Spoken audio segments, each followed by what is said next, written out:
வணக்கம். நம்ம மார்க்கெட் நேத்து வந்து பாசிட்டிவ் க்ளோசிங்கில முடியும் அப்படின்னு எதிர்பார்த்தோம். ஆனா பாசிட்டிவ் க்ளோசிங்கில முடியல. மார்க்கெட் வந்து டவுன் ட்ரெண்ட்ல நெகட்டிவ் பாயிண்ட்ட திரும்பி கடைசியில ஒரு 92 பாயிண்ட் வந்து க்ளோசிங் வந்து நெகட்டிவ்ல முடிஞ்சது. அதுக்கு காரணம் பார்த்தீங்கன்னா, ஏசியன் மார்க்கெட்லாம் நேத்து க்ளோசிங்கில வந்து நெகட்டிவ்ல தான் முடிஞ்சது. ஸோ அதனால நேத்து ட்ரேடிங் பார்த்தீங்கன்னா, ஸ்டார்ட்டிங்லேருந்து ஒரு பாசிட்டிவ் ட்ரெண்ட்லேயே வந்து போயிட்டு இருந்த மார்க்கெட் நம்ம கடைசியில ஒரு 2 மணி ஆன வாக்குல இறங்குனது கிட்டத்தட்ட ஒரு 200 புள்ளிகள், அதாவது ஏறுனதுலேருந்து பார்த்தீங்க அப்படின்னா 230 புள்ளிகள் வந்து கடைசியா வந்து டவுன்ல வந்து கடைசியில முடிஞ்சு க்ளோஸ் ஆயிருக்கு. கணக்குப்படி பார்த்தா 92 புள்ளிகள் மைனஸ்ல வந்து க்ளோஸ் ஆயிருக்கு. அதே மாரி நெக்ஸ்ட் நிஃப்டி பார்த்தீங்க அப்படின்னா கிட்டத்தட்ட ஒரு 880 புள்ளிகள் நேத்து மைனஸ் க்ளோசிங். பேங்க் நிஃப்டி ஒரு 280 புள்ளிகள் நேத்து வந்து மைனஸ்ல க்ளோசிங் ஆயிருக்கு. நிஃப்டியில் நேற்று வந்து கான்ட்ரிபியூட் பண்ண பங்குன்னு பார்த்தீங்கன்னா ஒரு 50 பங்குகளில் வெறும் 13 பங்குகள் மட்டும்தான் நேற்று நிஃப்டியை வந்து பாசிட்டிவ் ட்ரெண்டில் வந்து ட்ரேட் பண்ண வச்சுருக்கு.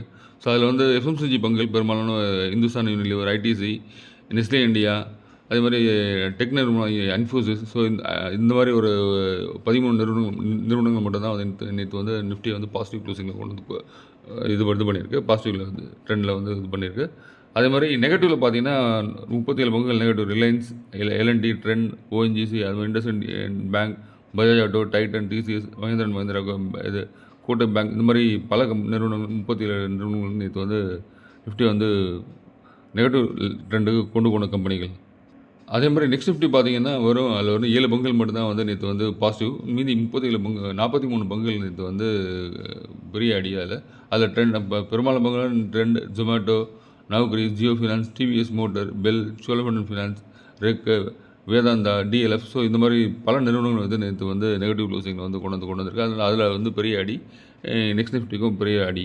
அதில் வந்து செக்டர் வைஸ் பார்த்தீங்கன்னா நேற்று ரியலிட்டி செக்டரில் ஒரு 2% கிட்டத்தட்ட இறங்கியிருக்கு. ஆட்டோ இண்டெக்ஸ் வந்து ஒரு 1.22% வந்து இறங்கியிருக்கு. அது எஃப்எம்சிஜி மட்டும்தான் நேற்று வந்து பாசிட்டிவில் இருந்தது. மீதி எல்லா செக்டரில் வந்து கிட்டத்தட்ட மைனஸில் இருந்தது. அதில் பெரிய இறக்கம் பார்த்தீங்கன்னா ஒரு 2% கிட்ட வந்து நிஃப்டி ரியாலிட்டி வந்து பெரிய அடி. நேற்று மார்க்கெட் இறங்கினதுக்கு காரணம் வந்து நேற்று US market closing, European market closing, Asian market closing எல்லாமே வந்து நேற்று நெகட்டிவ். அதே மாதிரி நம்மளுடைய இப்போ வந்து ட்ரெண்ட் எப்படி போய்கிட்டு இருக்கு அப்படின்னு பார்த்தோன்னா, எங்கே ஆரம்பித்து வச்சாரோ நம்ம ட்ரம்ப் வந்து ஒரு 50 நாளைக்கு முன்னாடி, அது அவர் வச்ச பட்டாசு அவரையும் வந்து வெடிக்க வச்சுட்டு இருக்காரு இப்போ. ஸோ அதனால் வந்து மார்க்கெட்டை வந்து நேற்று அவங்களுடைய மார்க்கெட் பார்த்தீங்கன்னா ரத்த கண்ணீர் வடிச்சிருக்கு யூஎஸ் மார்க்கெட். இன்றைக்கி நம்ம மார்க்கெட்டும் அப்படி தான் இருக்கும்னு நினைக்கிறேன். கிட்டத்தட்ட ஒரு 400 புள்ளிகள் நம்ம மார்க்கெட்டை நீங்கள் காலி பண்ணோம். நேற்று யூஎஸ் மார்க்கெட் வந்து டவ் ஜோன்ஸ் ஃபியூச்சர்ஸ் வந்து பார்த்தீங்கன்னா கிட்டத்தட்ட ஒரு 930 புள்ளிகள் இருந்துட்டு மைனஸ். நாஸ்டாக் வந்து ஒரு 728 புள்ளிகள். எஸ்என்பி வந்து பார்த்தீங்கன்னா 155 புள்ளிகள் நேற்று வந்து மைனஸில் முடிஞ்சிருக்கு. நேற்று க்ளோசிங் வந்து யூஎஸ் மார்க்கெட் க்ளோசிங் இந்த மாதிரி ரேஞ்சில் முடிஞ்சிருக்கு. அதே மாதிரி அமெரிக்கன் மார்க்கெட் யூஎஸ் சந்தையில் ட்ரேட் ஆகிற பங்குகளில் வந்து இப்போ பார்த்தீங்கன்னா டெஸ்லா ஒரு 15% கிடையாது நேற்று ஒரு அடி. அதே மாதிரி என்விடியா ஒரு பெரிய இறக்கம் நேற்று. ஸோ அது மாதிரி மேஜர் பங்குகள்லாம் நேற்று வந்து பெரிய பலத்தை அடி வாங்கியிருக்கு. அதாவது அதே மாதிரி நாஸ்டாக் காம்போசிட் வந்து நேற்று ஒரு 4% கூட இறங்கியிருக்கு. இது வந்து எப்படின்னா பெரிய லார்ஜஸ்ட் சிங்கிள் டே டிக்ளைன் அப்படின்னு சொல்லி சொல்கிறாங்க. செப்டம்பர் 22க்கு பிறகு நேற்று நடந்த மார்க்கெட்டில் வந்து பெரிய இறக்கம் நேற்று அப்படின்னு சொல்லி சொல்கிறாங்க. ட்ரம்ப் ஆரம்பித்து வச்ச டாரிஃப் விளையாட்டு அவங்க மார்க்கெட்டை வந்து நேற்று வந்து பெரிய பதம் பார்த்துருக்கு. ஸோ அவங்க ஊர்லேயும் ஒரு ரிசெஷன் வரலாம் அப்படின்ற ஒரு பயம் இருக்குது மார்க்கெட்டில். நேற்று அந்த பயத்தில் தான் நேற்று மார்க்கெட்டில் வந்து பல பங்குகளை நேற்று அடித்து துவச்சி திம்சம் பண்ணியிருக்காங்க அவங்க மார்க்கெட்டில் நேற்று.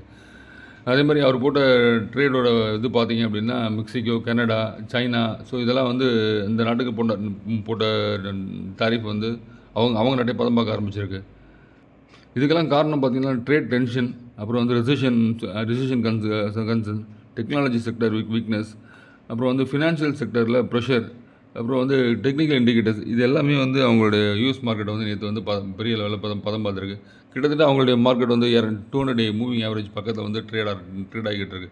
அதில் வந்து பார்த்திங்கன்னா டெஸ்லா, என்விடியா இதெல்லாம் வந்து கிட்டத்தட்ட ஒரு 50% மார்க்கெட்டில் வந்து அவங்களுடைய போர்ட்ஃபோலியோவில் வந்து 50% கிட்ட இறக்கங்கன்றிருக்கு.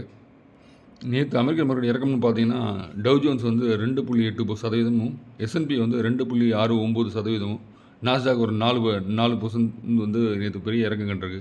புள்ளிகள்னு பார்த்தா 889 புள்ளிகள் வந்து டவ் ஜோன்ஸ், எஸ்என்பி ஒரு 155 புள்ளிகள், நாஸ்டாக் ஒரு 728 புள்ளிகள் நேற்று வந்து இறக்கம் கண்ட புள்ளிகள். அதே மாதிரி ஏஷியன் மார்க்கெட் இன்றைக்கி மார்னிங் வந்து ஆரம்பிக்கிறத வச்சு தான் வந்து நம்ம மார்க்கெட்டோட ரியாக்ஷன் இருக்கும்.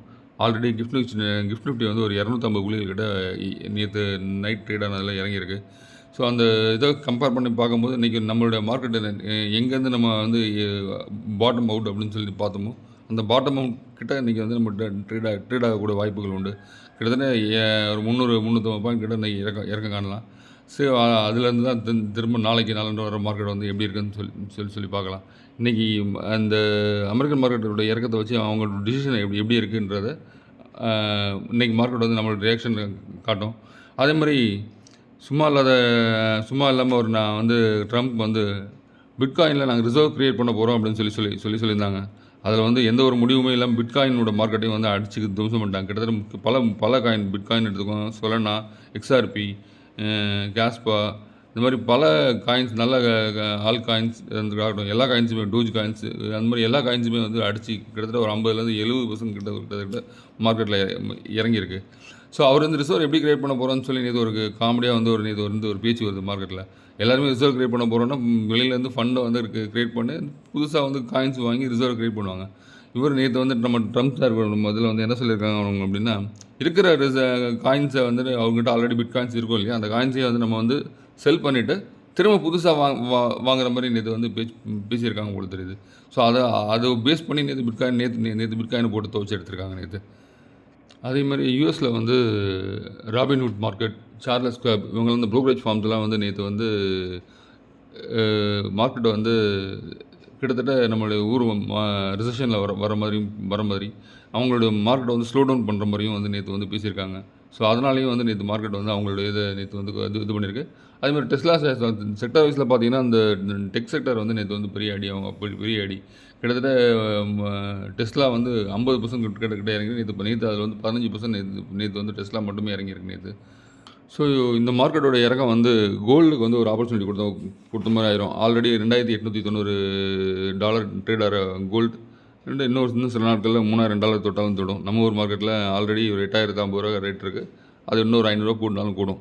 ஸோ இது வந்து கோல்டுக்கு ஒரு ஆப்பர்ச்சுனிட்டி கொடுத்த மாதிரி ஆயிடுச்சு. இந்த மார்க்கெட் ஏற்கனவே கோல்டு நல்லா வந்து ஏற்றமாக இருந்தது. இப்போ நம்ம யூஎஸ் மார்க்கெட்டோட பணம் வந்து கோல்டுக்கு தான் போகும், வேறு எங்கேயும் போகிற மாதிரி இல்லை. ஸோ எல்லா மார்க்கெட்டுமே வந்து யூஎஸோட டேரிஃப் வச்சு எல்லா மார்க்கெட்டுமே அடித்து துவச்சிக்கிட்டு இருக்காங்க. இப்போதைக்கு பார்த்தா யூரோப்பியன் மார்க்கெட்ஸ் ஓரளவுக்கு பரவாயில்ல. சைனா மார்க்கெட் ரொம்ப நல்லா இருக்குது. ஸோ எல்லா பணமும் வந்து சைனா, அதுக்கடுத்து இந்தியாவுக்கு வரக்கூடிய வாய்ப்புகள் உண்டு. ஸோ இது வந்து 2 தான் நடக்கணும். இன்றைக்கி நம்மளுடைய மார்க்கெட் கிட்டத்தட்ட ஒரு நல்ல ஒரு இறக்கம் இருக்கலாம். ஒரு 400 புள்ளிகள் கிட்டத்தட்ட இறங்கக்கூடிய வாய்ப்புகள் உண்டு. அதே மாதிரி நம்ம மார்க்கெட்டில் வந்து பார்த்தோம் அப்படின்னா எங்கெல்லாம் வந்து இறங்குது ஒரு 10-15% 20% மார்க்கெட்டில் வந்து நம்மளுக்கு ப்ராஃபிட் வந்தது ஸ்டாக்கில் வந்ததுன்னா அந்த ப்ராஃபிட் புக் பண்ணுறது நல்லது. ஸோ இப்போ வர மார்க்கெட் பார்த்திங்கன்னா நேற்று வந்து நேற்றுலேருந்து அதாவது ஒரு பாட்டம் அவுட் கொடுத்து கடந்த வாரத்தில் ஒரு 3 நாள் வந்து ட்ரேடிங் வந்து பாசிட்டிவாக இருந்தது. நேற்று வந்து ட்ரேடிங் மைனஸில் போச்சு. ஒரு 650 புள்ளிகள் ஏறினது வந்து நேற்று ஒரு 79 புள்ளிகள் காலி பண்ணிச்சு. இன்றைக்கி மார்க்கெட் ஓப்பன் ஆகவே 400 புள்ளிகள் காலி பண்ணிடும்.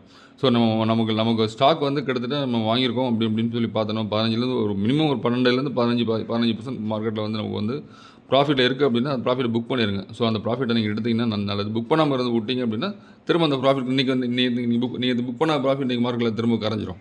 ஸோ அதனால் வந்து எப்பயுமே என்னுடைய இப்போ ரேலியாக போகிற மார்க்கெட் இப்படி தான் இருக்கும். ஒரு 500 புள்ளிகள் ஏறிச்சுன்னா திரும்ப 500 புள்ளிகள் இறங்கும். திரும்ப 600 புள்ளிகள் ஏறிச்சுன்னா திரும்ப ஒரு 500 புள்ளிகள் இறங்கும். 1000 புள்ளிகள் போனாலும் 500 புள்ளிகள் இறங்கக்கூடிய வாய்ப்புகள் உண்டு. ஸோ இன்றைக்கி அந்த 22,000 அப்படின்றது நம்மளோட ஸ்ட்ராங் சப்போர்ட்டாக இருந்தது இல்லையா, 22,100 22,050 கிட்டத்தட்ட அந்த ரேஞ்சில் வந்து இன்றைக்கி ட்ரேட் ஆக வாய்ப்புகள் உண்டு. இன்றைக்கி என்ன காரணம் வந்து யூஎஸ் மார்க்கெட் பலத்தை அடி விழுந்திருக்கு. அதுமாதிரி ஆரம்பிக்க போகிற ஏஷியன் மார்க்கெட் எப்படி ஆரம்பிக்க போகுதுன்னு தெரியல. அதுமாதிரி Asian market European market closing வச்சு நம்ம மார்க்கெட் க்ளோஸ் ஆகும். ஸோ அங்கேருந்து ஒரு பவுன்ஸ் பேக் வந்து திரும்ப ஒரு 200 பாயிண்ட் அதிகரித்து க்ளோஸ் ஆகும் வாய்ப்பு உண்டு. ஏன்னா நம்ம மார்க்கெட் கிட்டத்தட்ட இப்போ தான் வந்து பாட்டம் அப் கொடுத்து மேலே இருக்குது. இதுக்கு மேலே இறங்குமா அப்படின்றது இந்த மார்க்கெட் தான் முடிவு பண்ணணும். அமெரிக்கன் மார்க்கெட் திரும்ப க்ளோஸ் ஆச்சு. அந்த அமெரிக்கன் மார்க்கெட் திரும்ப நாளைக்கும் இன்றைக்கி நடக்க போகிற ட்ரேட் க்ளோஸ் ஆச்சுன்னா இந்த 22,000 புள்ளிகளையும் வந்து உடைக்கக்கூடிய வாய்ப்புகள் உண்டு நமக்கு. ஸோ ஏன்னா வேர்ல்டு மார்க்கெட் வச்சு தான் நம்ம மார்க்கெட் வச்சு தான் எல்லாரோட இது ஸ்டடீஸும் இருக்கும். ஸோ அதனால் இதை வந்து பாட்டம் அவுட் அப்படின்னு சொல்லி எடுத்துக்க முடியாது. இந்த 22,000 இன்றைக்கி வந்துட்டு நாளைக்கு எப்படி இன்றைக்கி நைட் தொடங்க போகிற யூஎஸ் மார்க்கெட் வச்சு தான் நாளைக்கோட நம்மளுடைய மார்க்கெட்டோட ஸ்டடி இருக்கும். அதே மாதிரி நம்ம மார்க்கெட்டில் பார்த்திங்கன்னா நேற்று வந்து பவர் செக்டரோட ஸ்டாக்ஸ் எல்லாம் வந்து நல்லா இருந்தது. காரணம் வந்து நம்ம ஆல்ரெடி சொல்லியிருந்த மாதிரி பவர் செக்டரில் வந்து பவர் வந்து அதிகமாக, அதாவது வெயில் சீசனில் வந்து அதிகமான பவர் தேவைப்படும் அப்படின்னு சொல்லி தான் எதிர்பார்த்ததோட ஹீட் வேவ் அதிகமாக இருக்குன்னு சொல்லியிருக்காங்க. அதனால் பவர் செக்டரோட ஸ்டாக்ஸ் எல்லாம் இது வந்து ஒரு பூம் கொடுத்த மாதிரி இருந்தது. அதில் நீங்கள் பார்த்தீங்கன்னா அதானி பவர், அதானி க்ரீன், அதானி என்சோல், அதே மாதிரி நேற்று வந்து பவர் கிரிட், ஸோ இந்த மாதிரி பவர் சார்ந்த பங்குகள்லாம் இது வந்து கூடியிருந்தது. இன்னொரு 4-5 மாதத்துக்கு இந்த ஏசி விற்கிற கம்பெனி, கூலர் விற்கிற கம்பெனி, அது மாதிரி இந்த பவர் செக்டருக்கு தேவைப்படும் அந்த டிரான்ஸ்ஃபார்மர்ஸ், இந்த மாதிரி கம்பெனிஸ் எல்லாம் வந்து விலை கூடக்கூடிய வாய்ப்புகள் உண்டு.